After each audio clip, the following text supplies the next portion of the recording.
Jadi memang dalam periode sebulan itu salah satu syarat ketentuannya kita harus trading di LQ45 ya Hans ya. Ya. Nah, jadi ketika LQ45 itu menjadi syarat pilihan sahamnya, mau nggak mau, satu persatu saham kita bedah. Nah, berhubung LQ45 itu kan saham-saham blue chip yang kita kenal dengan fundamentalnya bagus lah, nggak ada story aneh-aneh, nggak ada isu negatif, kita skip dari sisi fundamental story Hans waktu itu. Kita lebih lihat dari sisi pergerakan harganya. Karena kalau bisa kita lihat periode Desember itu saham apapun banyak turunnya ya Hans ya daripada yang naiknya kan. Tapi ternyata begitu kita screening satu persatu, itu ketemu beberapa saham yang sedang dalam posisi uptrend. Bahkan ada yang strong uptrend pada saat itu. Nah, ketemulah salah satu pilihannya itu saham AMRT waktu itu Hans.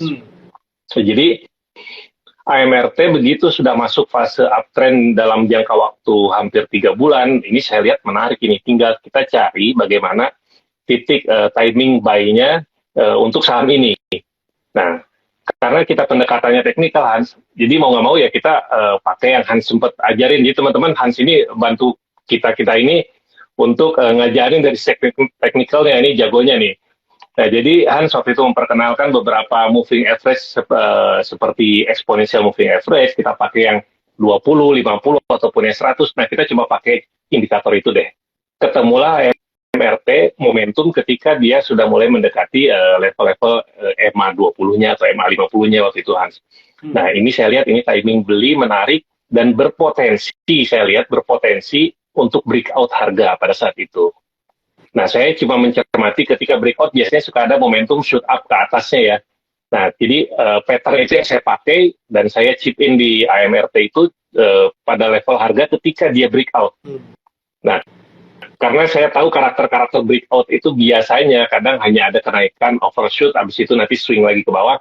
Jadi kita ambil hit and run aja di sana Hans. Jadi ya sudah kita realisasikan beberapa persen ke atas, sudah kita ambil. Kita keluar lagi dan kita lakukan screening ulang lagi di saham-saham LQ45 lainnya. Cuman dari LQ45 yang lainnya ternyata mayoritas itu dalam posisi downtrend Hans.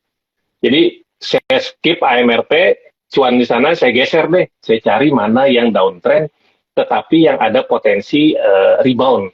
Nah, ternyata dalam posisi downtrend itu kan ada rebound kecil, ada riak-riak kecil, nah itu kita ambil momentumnya. Cuman saya ikut pelajari lagi dari sisi apa ya saya lihat ketika downtrend yang menarik untuk ambil momentum 1-2 harinya. Ternyata dari candle-candlenya. Nah, saya ketemu XL waktu itu. Ketemu saham XL, saya lihat sudah ada penurunan di level harga waktu itu sekitar 2.100 atau berapa ya. Dan itu sudah mulai ada perlawanan beli. Jadi saya candlenya itu sudah mulai menghijau. Terus saya lihat volume belinya sudah mulai bertambah. Jadi tekanan jualnya sudah jauh berkurang di sana. Nah, saya lagi melihat pertempuran Hans antara orang yang beli sama jual, sepertinya sudah 2 hari ini yang menang yang belinya nih. Saya ngelihat dari posisi ini, oke, saya ambil posisi di sini dan saya tidak akan lama. Jadi kita clear dari awal ya Hans ya, trading plan kita bahwasanya membeli ini pun juga hanya untuk hit and run aja gitu, tidak untuk pegang panjang dan lain-lain. Jadi saya masuk di sana ketika saham XL-nya mulai ada volumenya lebih besar dari beberapa hari sebelumnya, saya masuk di sana. Saya ikut. Dan saya lakukan lagi seperti AMRT, trading plan kita jelas, agak disiplin, 2-3% keluar ya udah keluar lagi. Dan tidak lama isu terjadi, harga makin ke bawah. Oke, saya selamatin dulu deh di situ. Itu dan kebetulan periode trading competition ini kita udah berakhir dan saya masih ngintip lagi tuh AMRT sama XL menarik dan sekarang rebound terus ya Hans, beberapa hari ini seru nih teman-teman. Nah, kenapa sih? Mungkin jadi itulah pendekatannya. Nah, kenapa kok kita bahas ini dulu? Sebenarnya kan orang-orang ya kalau ya kebetulan ada yang pas lahir di era pandemi, ada yang semuanya lahir dari sebelum pandemi ya. Nah, orang-orang tuh kadang-kadang skeptis, oh LQ45 itu nggak bakal bisa cuan banyak ya. Nah, sebenarnya benchmarknya apa, cuan banyak apa enggak? Kalau kita lihat ya dari risk free rate, obligasi mungkin 9% ya. Deposito pasti most likely lebih rendah.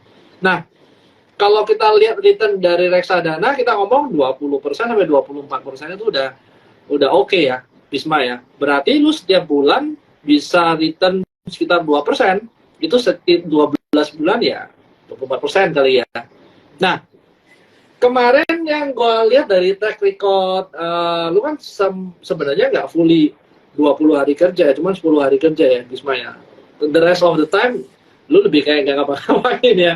Nah, itu return kemarin berapa? 4,23% ya. 4,23% dengan trading cuma ya less than 10 kali gitu ya. Sebenarnya dari trading, lu lebih sehat, nggak begitu banyak trade, nggak over trade, dan pemilihan barang lu LQ45 jeleknya kalaupun lagi loss itu lu masih berani tahan lah. Kita ngomong sebenarnya spiritnya itu sih Bisma gitu.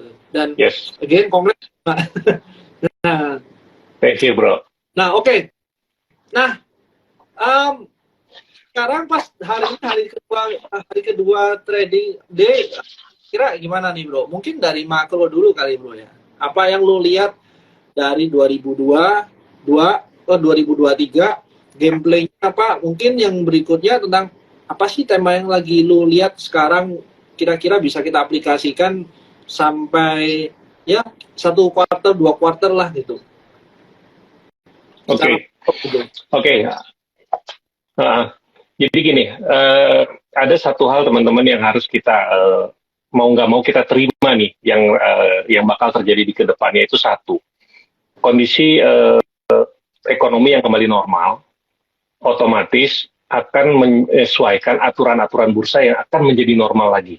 Nah, yang kedua, 2019 waktu sebelum pandemi itu kan kalau kita tahu SID investor baru itu kan sekitar 4 juta orang, di mana notabene 2 jutanya itu investor saham, 2 jutanya reksadana. Tapi begitu era pandemi itu 10 juta, dengan 5 jutanya saham, 5 jutanya SID-nya reksadana.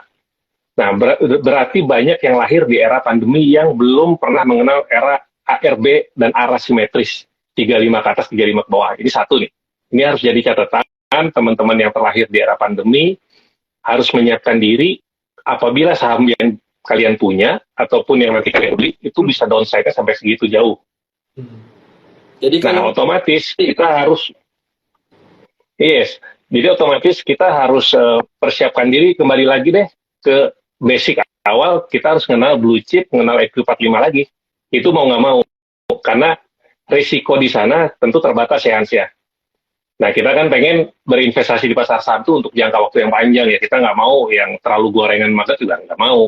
Nah, akhirnya portfolio manajemen teman-teman di sini pun sebaiknya sudah mulai diracik ulang lagi. Yang biasanya all in di scalp saham-saham kecil, mau nggak mau harus mulai realistis deh, 70% karena lagi LQ45 blue chip, 30% boleh deh cari scalpingan gitu ya. Nah, otomatis akhirnya kita harus kembali mengenal ke LQ45 lagi. Nah, jadi spirit LQ45 ini harus sudah mulai muncul lagi nih Hans, di 2023 nih. Nah, itu harus sudah mempersiapkan diri kita dari sekarang. Jadi, once saham-saham LQ45 tiba-tiba naik kenceng, volume beli besar, bukan karena hanya bilang, oh itu asing beli ya, nggak gitu lagi gitu kan. Pasti udah ada story-story besar lagi. Apalagi Hans, yang terlihat ketika rate issue Semen Gresik, rate issue BRIS, rate issue XL, yang notabene itu rata-rata tujuannya untuk ekspansi. Berarti mereka ini blue chip ini sudah mempersiapkan diri untuk lebih hebat industrinya ataupun lebih hebat si emiten-emiten ini di beberapa tahun ke depan. Nah, jadi teman-teman harus sudah mulai mencermati cerita-cerita di depan yang lagi dibangun mulai Desember deh, atau mulai November kemarin ya. Apalagi momentum 2023 Q1 itu tentunya akan banyak rilis laporan-laporan emiten yang kita mungkin bisa bayangkan atau bisa lihat itu pasti the best-nya semua. Nah, bagi dividennya akan gede-gede. Harusnya bulan-bulan ini tuh bulannya akumulasi nih. Teman-teman yang punya cash, yang baru balik lagi dari liburan, masuk market, oke, lihat-lihat lagi nih saham-saham terutama blue chip boleh dilihatin lagi tuh. Nah, karena ketika Q1 ini rilis, hasilnya the best semua, ya sudah, kita minimal menikmati sampai periode Maret-April itu harusnya menikmati deh kenaikan harga saham. Nah, jadi katalis-katalis itu, ini katalis yang di market, apalagi katalis internal di bursa aja, itu harus sudah mulai dicermatin tuh, mulai disinkronkan, benang merahnya disambung-sambungkan lagi cerita itu. Nah, itu yang berikutnya, reopening China itu ya, Hans ya. Nah, ini kan story yang menarik juga nih sebenarnya nih. Nah, ini cerita-cerita besar dari reopening China, otomatis emiten yang diuntungkan dari sisi mana, teman-teman pasti sudah bisa lihat di sana akan berdampak juga ke negara-negara yang kita belum punya korelasi yang cukup kuat dengan China ini. Nah, ini juga bisa menjadi pilihan saham-saham dari teman-teman untuk di emiten-emiten yang berkaitan mungkin di komoditi sektor itu bisa bisa dilihat kembali gitu. Mungkin itu Hans untuk penyampaian di awal. Iya, iya, iya. Tapi memang benar ya, kalau yang Bisma ngomong tadi yang paling menarik menurut gua salah satunya kita harus aware nih ya. Habis ini bukan lagi cuma 7% ya. 7% aja kita nggak mau cut loss ya. Kalau 35% nggak mau cut loss, nah itu sih lumayan sakit ya. Tapi ada bagusnya, buangan tuh lebih gampang. Jadi marketnya harapannya lebih liquid ya. Nah, mungkin situasi global luar yang harus kita regional yang harus kita tahu ya. Jadi kayak ya most likely kita ngomong kayak interest rate bakal naik ya bakal naik ya. Mungkin beberapa negara bakal hit. US mungkin masih masih doing fine. Tapi kalau kayak lu lihat Bisma ya dari report-report global house di luar ya, itu sebenarnya salah satu concern mereka ya kayak Eropa dan UK itu mungkin akan mengalami resesi ya. Resesi karena tingginya energi yang mereka harus spend ya, harus bayar gitu. Nah, berarti kita mulai mulai mikir nih impact-nya apa buat Indonesia itu dulu. Nah, jadi kayaknya kita udah ngantongin nih reason apa yang sebenarnya kita expect, reason apa yang sebenarnya kita nggak expect. Terus kayak China mungkin bumpy ya, agak bumpy. Jadi kayak ya policy-nya dia mau open ini harapannya industri naik. Tapi mungkin yang harus diperhatikan apa? Industri naik ini apa ya, tolak ukurnya salah satunya mungkin housingnya mereka gimana, mulai naik nggak gitu.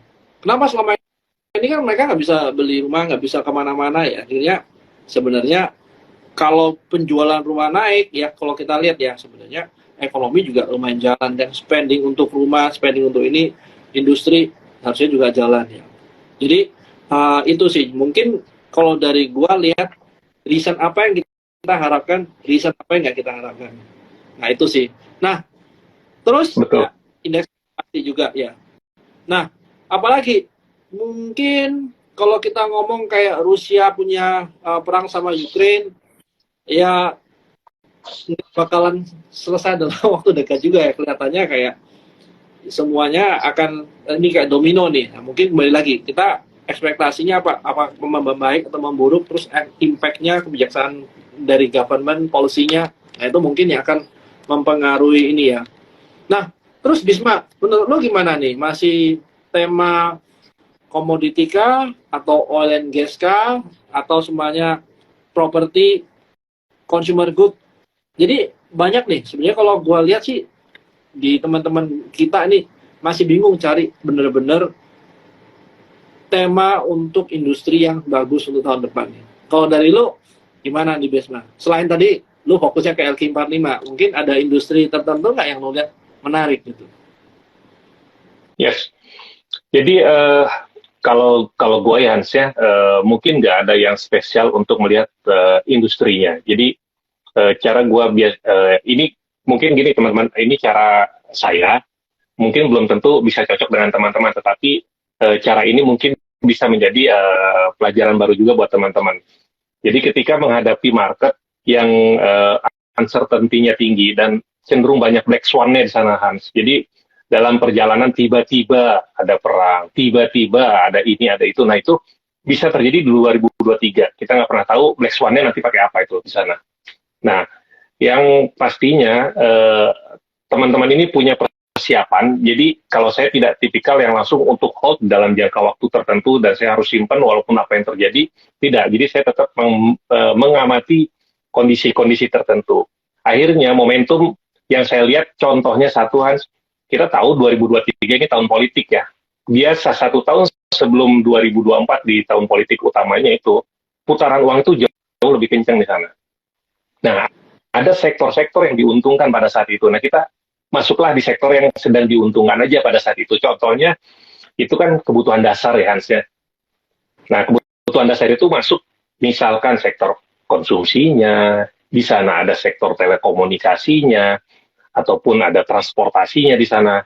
Nah, teman-teman bisa cermati saham-saham yang punya korelasi di sana. Contohnya kalau telekomunikasi kan kita bisa lihat ya nggak jauh-jauh dari Telkom, XL, yang notabene mereka pun growth-nya bagus-bagus, earning-nya bagus-bagus. Gitu. Terus beberapa saham consumer mulai dilirik juga. Nah, komoditi yang tadi Hans sempat mention juga jangan dilupakan, karena tetap story EV ini kita kalau baca berita ya teman-teman juga pasti lihat mayoritas dari pemain-pemain batubara itu sudah mulai migrasi ke green energi, green economy. Mereka sudah menyiapkan story-story energi baru terbarukan di sana. Otomatis ini akan berdampak sekitar 2-5 tahun lagi atau mungkin untuk jangka panjang ya. Jadi era komoditi katakanlah nikel, copper dan lain-lain itu akan booming pada masanya nanti, pada waktunya nanti. Nah, teman-teman harus mulai mencermati emiten apa sih yang ada eksplorasi di sana, yang produksi di sana itu sudah mulai dicermati di sana. Nah, itu terus yang kedua story-story tentang ini Hans, banyaknya konsolidasi bisnis juga. Contoh kayak Semen Gresik sama SMBR ya kemarin ya. Itu masuk asetnya SMBR ke Semen Gresik. Ini story menarik seperti waktu cerita BRI masuknya Pegadaian sama PNM di sana. Nah, kalau teman-teman lihat story itu pun terjadi di SMGR sebenarnya. Nah, jadi cerita akuisisi merger seperti ini pun juga teman-teman harus cermati nih di tahun ini. Itu apalagi yang emiten-emitennya besar. Mungkin itu Hans untuk highlight strategi-strateginya sih. Oke. Ya, jadi mungkin sementara kita masih ngantongin strategi dulu kali ya, Bisma ya. Yes. Sama gambar blueprintnya dulu nih, strategi gua apa, view gua apa, mungkin list down emitennya apa. Nah, mungkin kalau untuk secara makro itu sih, Bisma, lihat kan kemarin waktu perdagangan pertama ya, itu market bahkan mungkin ya doang. Nah, hari ini mungkin sedikit lebih ramai ya, Bisma ya. What do you think? Kira-kira dari tempat lo apa yang lagi rame nih Bisma? Lagi trading atau lagi ngumpulin atau lagi hold atau gimana nih?